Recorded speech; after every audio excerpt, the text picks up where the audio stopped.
धम ढोलकिया बाजे फुलवा के फुलेरा साजे। धम धम ढोलकिया बाजे फुलवा के फुलेरा साजे। धनी बर प्रीत जागे वो तीजा पोरा के तिहार बहनी नीक लागे वो। तीजा पोरा के तिहार बहनी नीक लागे वो। धम धम ढोलकिया बाजे फुलवा के फुलेरा साजे। धम धम ढोलकिया बाजे फुलवा के फुलेरा साज। धनी बर प्रीत जागे वो तीजा पोरा के तिहार बहनी नीक लागे वो। तीजा पोरा के तिहार बहनी नीक लागे वो।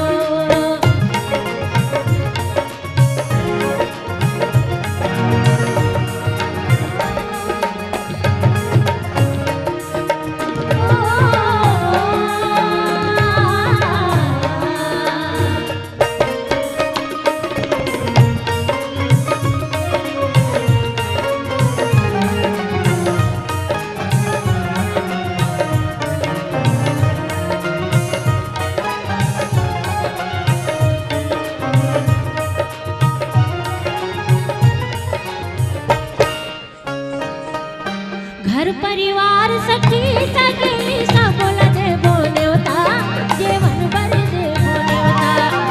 अपन पति के कर्म आरती मान के बोला देवता बहन मान के बोला देवता।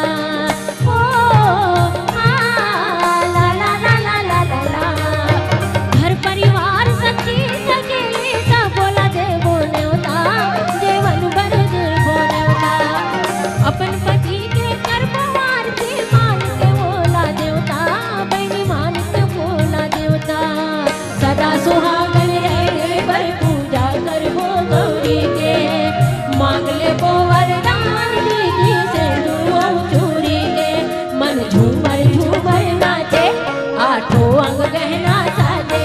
मन झूमर झूमर नाचे आठों अंग गहना साजे। धनी बर प्रीत जागे वो तीजा पोरा के तिहार बहनी नीक लागे वो। तीजा पोरा के तिहार बहनी नीक लागे वो।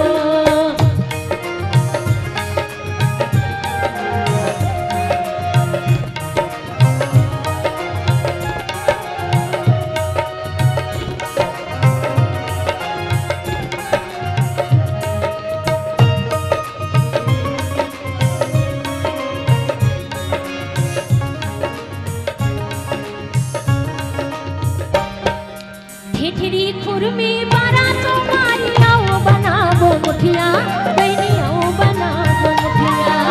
हलवा पूरी कुरकुर खाबो मन भर खाबो गुजिया बहनी मन भर खाबो गुजिया। ओ ला ला ला ला ला ला ला। ठिठरी खुरमी बारातों मारियाओ बनाबो मुठिया बहनियाओ बनाबो मुठिया।